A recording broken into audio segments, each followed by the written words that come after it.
Student vibratory motion के अंदर कुछ टर्मिनोलॉजीज जो इस्तेमाल होती है उनके ऊपर हम बात करते हैं आज के। वो टर्मिनोलॉजीज बेसिकली क्या क्या है। वाइब्रेटरी मोशन आप जानते हैं कि एक ऐसा मोशन है कि जब आप एक बॉडी को, जैसे अगर आप यहाँ पे देखें तो एक स्प्रिंग है जिसके साथ एक मास है वो अटैच है, और स्प्रिंग का दूसरा एंड जो है वो किसी फिक्स सपोर्ट के साथ अटैच है। जब आप इस मास को यहाँ पे, जो कि अभी रेस्टिंग पोजीशन में है, पोजीशन ओ पे, जब आप इसको खींचेंगे राइट साइड पे तो आप इसको पोजीशन ए पे ले जाएंगे, और जब आप इसको यहाँ से छोड़ेंगे तो ये इनर्शिया की वजह से अपने रेस्टिंग पोजीशन से होता हुआ जो है वो पॉइंट बी तक आ जाएगा, जो कि आप स्क्रीन सी में देख रहे हैं। यहाँ पे मैं इसको बी लिख देता हूँ, ये पोजीशन बी है। और फिर ये स्प्रिंग की फोर्स जो कि कंप्रेशनल फोर्स है, स्प्रिंग कंप्रेस हो चुका हुआ है, उस फोर्स की वजह से वापस जो है वो मीन पोजीशन की तरफ जाएगा, और इनर्शिया की वजह से चलता हुआ दोबारा से पॉइंट ए तक, और इस तरह से ए और बी एक्सट्रीम तक जो है वो हरकत करनी शुरू कर देगा। ठीक है। इस वाइब्रेशन को, जो कि अगर हम सपोज कर लें कि फ्रिक्शन भी नहीं है और एयर रेजिस्टेंस भी नहीं है, हवा का दबाव भी नहीं है, तो ये जो रोटेशन होगी एक पीरियोडिक होगी, यानी एक हाथ जितना टाइम जो बॉडी पॉइंट ओ से ए पे जाने पे लेगी उतना ही टाइम वो जो है बॉडी, या उतना ही टाइम जो मास जो है पॉइंट ओ से बी पे जाने में लेगा। तो ये जो मोशन है ये टू एंड फ्रो मोशन कहलाता है, जिसको हम वाइब्रेटरी मोशन भी कहते हैं।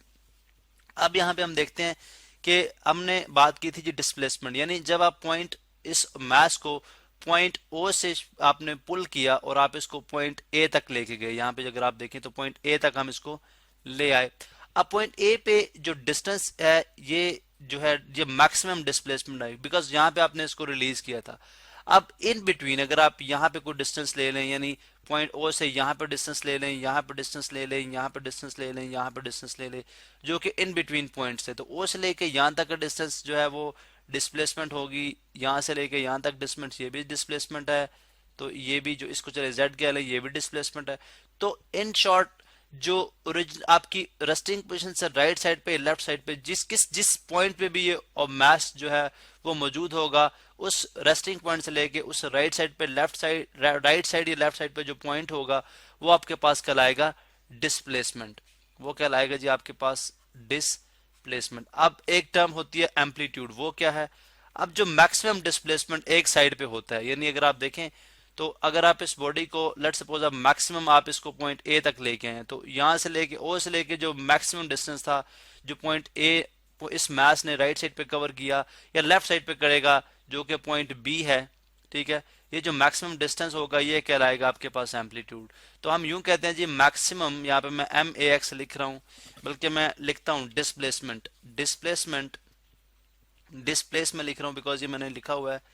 डिस्प्लेसमेंट जो है जब वो मैक्सिमम होगा, यहाँ पे मैं मैक्सिमम लिख रहा हूँ, वो बन जाएगा आपके पास एम्पलीट्यूड। यहाँ पे मैं लिख देता हूँ जी कि एम्पलीट्यूड। उसके बाद नेक्स्ट जो टर्म है जो कि हमने जो है वाइब्रेटरी मोशन के अंदर जिसकी बात की थी वो कहलाती है वन कंप्लीट वाइब्रेशन, यानी एक कंप्लीट वाइब्रेशन कब होगी? यानी जब आपकी बॉडी देखें, जब आपने बॉडी को लेट सपोज आप ओ पे लेके आते हैं, ओ से जब आपने इसको छोड़ा तो ये अपने रेस्टिंग पोजीशन से होती हुई पॉइंट बी पे गई, और बी से वापस ये रेस्टिंग पोजीशन होती हुई पॉइंट ए पे आई, तो ये एक कंप्लीट वाइब्रेशन है। ये पॉइंट ए से ओ, ओ से बी, बी से फिर ओ और ओ से फिर ए, ये जो है एक कंप्लीट वाइब्रेशन कहलाती है। तो वन कंप्लीट वाइब्रेशन जो है वो आप जानते हैं कि जो है वो क्या होती है जी। अगर आप वेव की सूरत में बात करें, आपको पता है कि वेव जब वेव ट्रेवल करती है, वेव के ऊपर हमने बात की थी, उसके अंदर एक क्रेस्ट होती है और एक ट्रफ होती है, ठीक है। तो एक क्रेस्ट और ट्रफ मिलके जो है वो एक कंप्लीट वाइब्रेशन बनाते हैं। तो दिस इज एक वन कंप्लीट वाइब्रेशन। उसके बाद हमारे पास इसकी भी हमने बात कर ली। नेक्स्ट जो चीज है वो है जी हमारे पास वेवलेंथ, जिसको हम ग्रीक वर्ड जो है लैम्डा उससे लिखते हैं। वेवलेंथ क्या होती है?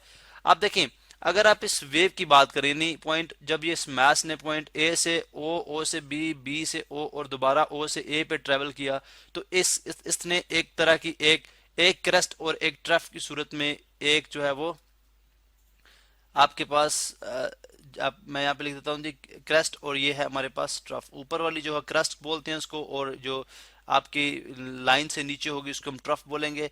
तो ये जो एक आप कर्व देख रहे हैं यहाँ पे, ठीक है, अब इसने जो डिस्टेंस ट्रेवल किया है यहाँ से, यानी इस वेव ने, ये जो एक वेव है, ठीक है, इस वेव ने जो यहाँ से पॉइंट ए से डिस्टेंस जो ट्रेवल किया है यहाँ तक पॉइंट बी तक, ये जो डिस्टेंस है, इस डिस्टेंस को हम कहते हैं lambda. This is called wavelength. इस लैम्डा को एक ग्रीक लेटर है जी लैम्डा, मैं यहाँ पे लिख भी देता हूँ इसके स्पेल। ग्रीक लेटर है जी लैम्डा, उससे मेल किया जाता है लैम, LAMBDA, ये स्पेलिंग है इसके, ग्रीक लेटर लैम्डा। तो दिस इज कॉल्ड वेवलेंथ, ये कंप्लीट वेवलेंथ है। इसी तरह से अगर आप देखें, अगर आप सिंपली एक क्रस्ट ले लें या एक ट्रफ ले लें तो वो हाफ लैम्डा होता है, यानी half lambda, half distance. Because ये अंडरस्टूड है कि जितना ये बॉडी ए से, चले इस पॉइंट को ओ कह लेते हैं, ए से ओ तक डिस्टेंस ट्रेवल करेगी, उतना ही वो ओ से बी तक डिस्टेंस ट्रेवल करेगी। तो ये एक कंप्लीट जो है वो हमारे पास जो है एक डिस्टेंस है विच इज कॉल्ड लैम्डा।